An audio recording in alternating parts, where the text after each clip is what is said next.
അസ്സലാമു വറഹ്മത്തുള്ളാഹി വബറകാതുഹു.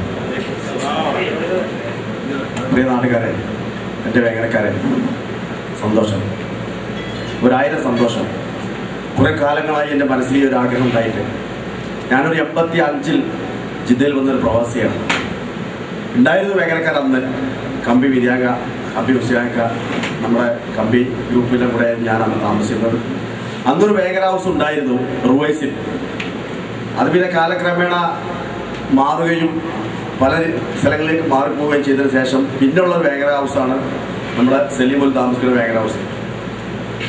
EK അഹമ്മദിൻ്റെ അണ്ടറിലുള്ള വേങ്ങര ഹൗസാണ്. കൊട്ടിയിലെ കുഞ്ഞാണി, ഞങ്ങൾ DV ഹംസ, ഞങ്ങളെല്ലാം താമസിച്ചിരുന്നു. അന്നും ഞങ്ങൾ ഇങ്ങനെ പ്ലാൻ ചെയ്തിരുന്നു. അപ്പോഴും അവിടെ ചില സാങ്കേതിക പ്രോബ്ലങ്ങളും പ്രശ്നങ്ങളും വന്ന് കയറിയത് കാരണം അതങ്ങനെ നീണ്ടു പോയി. ഇപ്പോൾ ഒരു 1-2 ആഴ്ചയായിട്ട് മുസ്തഫ, കൈതപ്പാടം മുസ്തഫ, അവന് ഞാൻ എല്ലാവരും ഒന്ന് കൈയ്യടിക്കാം. മുസ്തഫ എന്നോട് സ്ഥിരമായി പറയുന്ന ഒരു കാര്യമാണ്, ഇക്കോ നമുക്കൊരു കൂട്ടായ്മ വേണം. ഒന്നിനുമല്ല, നമുക്കൊന്ന് നേടാനുമല്ല, ഒന്ന് സമ്പാദിക്കാനുമല്ല, ഒരു കൂട്ടായ്മ. കാരണം എന്താ, പല പരിപാടിക്കും ഞാൻ പോയി. ഞാൻ കാസർഗോട്ടെ സംഗമത്തിൽ ഞാൻ പോയിട്ടുണ്ട്, തിരുവനന്തപുരത്തെ സംഗമത്തിൽ ഞാൻ പോയിട്ടുണ്ട്. ഇതൊക്കെ കാണുമ്പോൾ ഞാൻ ആരെങ്കിലും പഠിച്ചതിനെക്കാട്ടി കൂടുതൽ വേങ്ങരക്കാർ നമ്മളുണ്ടായിട്ട് സംഗമല്ലല്ലോ. എന്തെങ്കിലും ഒരു വിവാദ പ്രശ്നങ്ങൾ വേങ്ങരയിൽ ഉണ്ടായാൽ ഫോൺ വരാറുണ്ട്. വരാറിഞ്ഞില്ലേ? അറിഞ്ഞ അതിന് കൂട്ടായ്മ ഉണ്ടായിരുന്നു. പക്ഷെ നമുക്കൊരു ഒരുമ.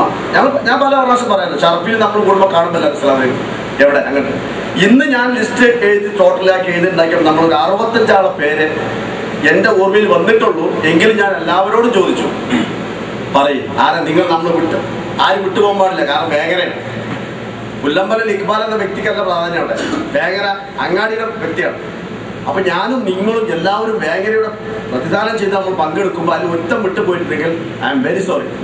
എന്നോട് ഞാൻ അവിടെ മാപ്പ് വയ്ക്കണം, കാരണം വിട്ടുപോയതായിരിക്കും എന്ന് വെച്ച് ഞാൻ ഇനിയും നിങ്ങൾക്ക് എന്നോട് പറയാം, അയാളുണ്ട്, അയാളെ വിളിക്കണം. എന്നോടോ മീരാനോ ഈ ഞങ്ങൾ രണ്ടാളും ഇതിന്റെ ആളുകൾ നല്ല പറയണേ, നമ്മളാണിത്.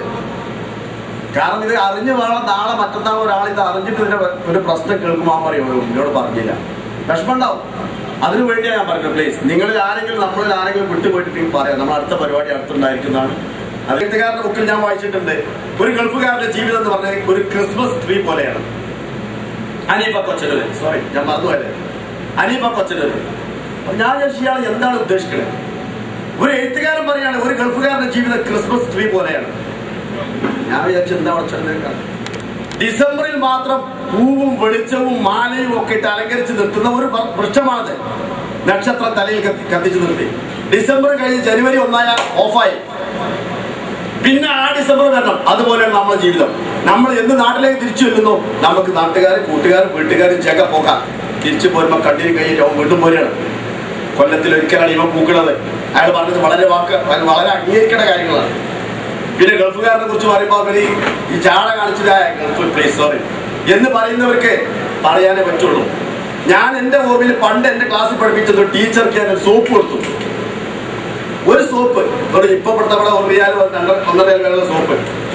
അപ്പൊ ഞാൻ ചോദിച്ചു, ടീച്ചറെ സോപ്പ് തേച്ചിട്ട് വാസന കാണില്ലല്ലോ എന്തെങ്കിലും. അപ്പൊ എന്നോട് പറഞ്ഞു, മോനെ ഞാൻ ആ സോപ്പ് കുടിക്കാനല്ല ഉപയോഗിച്ചത്, എന്റെ ഡ്രസ്സ് അടുക്കി വെക്കുന്ന പെട്ടിയിലാണ് ആ സോപ്പ് ഇരിക്കുന്നത്. നിങ്ങൾ ആരെങ്കിലും ഇതുവരെ വെച്ചിട്ടുണ്ടോ സോപ്പ് പെട്ടിയില് വാസനിക്കാൻ വേണ്ടിയിട്ട്? നിങ്ങൾക്ക് കോസ്റ്റ്ലി പെർഫ്യൂം നിങ്ങളെ വീട്ടിൽ അവൈലബിൾ ആണ്. അല്ലെങ്കിൽ സുഹൃത്ത് വരുമ്പോൾ നിങ്ങൾ വിളിക്കാൻ ഇടാക്കി വരുന്നുണ്ടാവും, സ്പ്രേ കൊണ്ട് കിട്ടൂലേ? എന്നാ വേറെ സ്ഥലത്ത് പോയി നോക്കി, പോളിസ്റ്ററിന്റെ കുപ്പായം. ഇന്ന് ആരെങ്കിലും പോളിസ്റ്ററിന്റെ കുപ്പായം ഉണ്ടോ അവിടെ? അന്ന് വേങ്ങരയിൽ പോളിസ്റ്ററിന്റെ കുപ്പായം ഒരു സ്റ്റൈലായിരുന്നു. ഇസ്തിരിട്ടിക്കാൻ വണ്ടിമാരി നിർത്തിയിട്ട്. എവിടുന്ന വന്നീന്? കൊളക്കാട്ടിൽ പോളിസ്റ്റർ കിട്ടുമോ?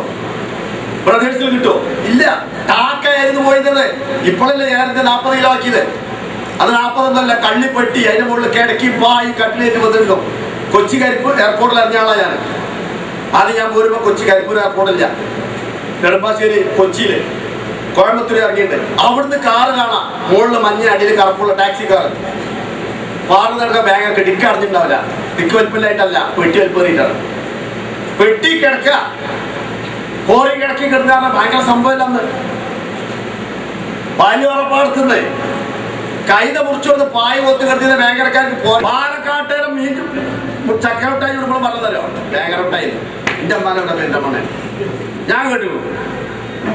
വേങ്ങര മിഠായി കൊണ്ടുണ്ടെന്ന് അവിടെ അങ്ങാടി പുറത്ത് പൂരത്തിന്റെ അവിടെ. ഞാൻ പോയി വേങ്ങരക്കാരനല്ലോ, പേര് വേങ്ങര മിഠായി. അൽഹംദുലില്ലാ പറയുകയാണെങ്കിൽ നുറുക്ക് അല്ലേ, പപ്പടം, ഇതൊക്കെ നമുക്ക് അഭിമാനപൂർവ്വം പറയാം. ഇന്ന് ആർക്കും അതിനൊന്നും നേരല്ല. ഒരു ഓല കാര്യങ്ങൾ വേങ്ങര അങ്ങാടിന്റെ കാര്യങ്ങൾ പറയുമ്പോൾ തന്നെ ഓരോരുത്തർ പറയാം. ഞാൻ പറയട്ടെ, പണ്ട് എന്നോടൊരു കുട്ടിനോട് സ്കൂളിൽ എന്ന് പറഞ്ഞാൽ 5 6 ലെറ്റാണ്, എടാ ഫോറിൻകാരുടെ കഴിക്കുമല്ലോ റാഡോബാച്ചൊരു സാധനം ഉണ്ട് മോൻ്റെ. അപ്പൊ എൻ്റെ പനോട് എൻ്റെ ഇപ്പൊ ഭയങ്കര സ്റ്റാഫാണ്, മൂപ്പർക്ക് കൈക്കൂലൊന്നും ഇല്ലാത്തോടെ ഉണ്ടാവില്ല. ഇപ്പൊ റാഡോബാച്ച് കഴിച്ചു. അതങ്ങനെ വാച്ചിന്റെ ഭയങ്കര വിലയാണ്, നിലത്ത് വീണ പൊട്ടൂല, ആന കയറിയ പൊട്ടൂല, അങ്ങോട്ടാണ് ഇങ്ങോട്ടാണ്, സ്വർണ്ണ കളറാണ്, മുഴുവൻ പൊന്ന് പൊയിഞ്ഞതാണ്. അങ്ങനെ കുറെ കാലങ്ങൾക്ക് ശേഷം ഞാൻ ഈ മോല് കണ്ടു. കൊല്ലമ്പലം അംസാക്ക ഗൾഫിൽ നിന്ന് വന്നപ്പോ ഞാനൊന്ന് തൊട്ടപ്പോ എനിക്ക് കിട്ടി ചീത്ത. വീണു ഒട്ടും തൊടല്ല. ഇന്ന് റാഡോട് വേഗം കാര്യം നടക്കാൻ പറ്റില്ല. ചതിപ്പ് തെറ്റ, കളിമ തെറ്റ, അൽഹംദുലില്ലാ ഇല്ലാതെ ഞാൻ പറയണ്ട. വാഷിംഗ് മെഷീൻ എന്റെ ഇമ്മ ഒരു എന്നോട് പറഞ്ഞ കേട്ടാ, ഞാൻ ഒന്ന് ചെറുതാ, തിരുമ്പിണ പൗഡറും വെള്ളം ഒഴിച്ച തിരുമ്പിങ്ങാണ് ഉണക്കിയിട്ട് വരുന്ന സാധനം ഉണ്ടായിരുന്നോ. CH ഹംസാക്കാനെ വീട്ടിലെത്തി കാണാൻ പോയി ഞാൻ. അന്ന് ഗൾഫ് ഫാമിലി വളരെ വെള്ളലിലൊന്നാവുന്ന ഗൾഫ് ഫാമിലികളെ മേഖലയിലുള്ളൂ. അവർ ബാങ്കിൽ മറ്റൊക്കെ വർക്ക് ചെയ്യുന്ന സ്റ്റാഫുകളെ ഫാമിലി നാട്ടിൽ ദുബായ് കുട്ടികളൊക്കെ പോകണം പറഞ്ഞിട്ടില്ലേ. ദുബായ് കുട്ടികളെ പോകണം. വല്ല നമ്മൾ പറഞ്ഞ വല്ല ആന പോകണമെന്നാണ് നോക്കണായിരുന്നു. ഇന്ന് അതിനകത്തില്ല. അതെന്തുകൊണ്ടാണ് നമ്മൾ എല്ലാം ഗൾഫിനെ കീഴടക്കി. നമ്മൾ തലമൂത്താറ പ്രായം കൊണ്ട് തലമൂത്ത് വെച്ചിരിക്കുമ്പോൾ മൂപ്പരെ കടിച്ചിരിക്കേണ്ട അല്ല. സൗദി അറേബ്യന്റെ പാസ്പോർട്ടിൽ സൗദി അറേബ്യന്റെ വിസയിൽ പ്രായം മൂത്ത ഒരാളെ കാര്യം ഞാൻ പറഞ്ഞത്. പലർക്കും അറിയാമായിരിക്കാം, ചിലർക്ക് അറിയില്ലായിരിക്കാം, പറഞ്ഞാൽ അറിയും. ഇപ്പൊ ഞാൻ ചില കുട്ടികൾ ഇന്ത്യയുടെ ഒരു ദിവസം ഞാൻ പറഞ്ഞു, നമ്മളെ കാപ്പുല പോക്കര ബാബു വേഗം അങ്ങാടി നിൽപ്പാലാക്ക വെച്ചു. വലിയൊരു മനസ്സിൽ മീസൊക്കെ പഠിച്ചിട്ട് കുട്ടികളോട് അസ്സലാമു അലൈക്കും പലക്കെ എന്റെ വന്നു. എനിക്കോട് മനസ്സിലായില്ല, എനിക്കോട് പറയാൻ പറ്റും കുട്ടി, എനിക്കാണ് മനസ്സിലായില്ല. ഞാൻ ഇതിന്റെ ആ സുഖങ്ങൾ എന്തൊക്കെ കാര്യങ്ങൾ. അപ്പൊ ഞാൻ ഓരോട് പറഞ്ഞു ഓക്കെ. ഞാൻ മറ്റൊരാൾ ചോദിച്ചു ആരായിച്ചു അപ്പൊക്കറല്ലേ അവന്റെ വളർച്ചയും ഇന്റെ നാട്ടിലെത്താനുള്ള വൈദ്യുതി സംഭവിച്ചത്. അതേപോലെ നമ്മുടെ നാഴിക ഭാവങ്ങളും ഞാൻ അംഗീകരിക്കുന്നത്. അതുകൊണ്ട് ഈ നമ്മുടെ സംരംഭത്തിന്റെ എല്ലാവിധ വളർച്ചയ്ക്ക് വേണ്ടി പഠിച്ചവരോട് പ്രാർത്ഥിച്ചുകൊണ്ടും ഞാൻ നിർത്തുന്നു. അസ്സലാമു അലൈക്കും.